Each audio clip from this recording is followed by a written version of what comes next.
তো গাইস আগে এই ভিডিওটা দেখেন। হাসরের ময়দানে যখন আমাকে তোলা হবে তখন আল্লাহ জিজ্ঞেস করবে, হে বান্দা তুমি কি নিয়ে আমার দরবারে এসেছ?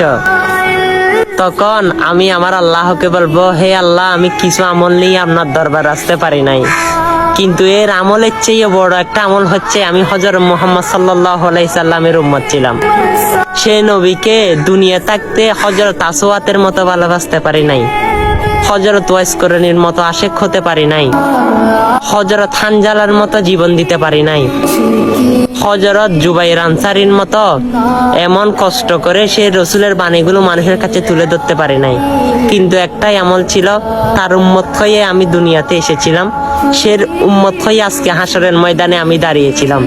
তখন আমার প্রভু আমার রসুলের দিকে তাকাইবে, আমার রসুল বলবে, হে প্রভু এটাই হচ্ছে আমার উম্মত, দেখেন কত মুহাব্বত, আজকে কত গর্ব অনুসারে বলতেছে সেই আমার উম্মত, ইয়া প্রভু আজকের দিনে আপনি তাকে মাফ করে দেন না।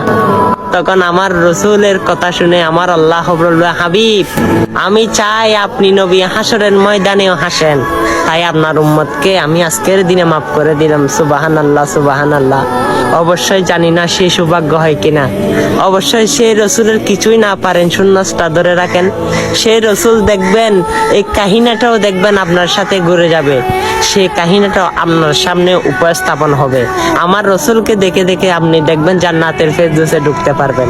অবশ্যই কাহিনীটা ভালো লেগে থাকলে ভিডিওটা সকল মুসলমানের কাছে কষ্ট না হলে শেয়ার করে দেন, আর যদি বেশি মনে না চাই ভিডিওটা এড়িয়ে যাবেন।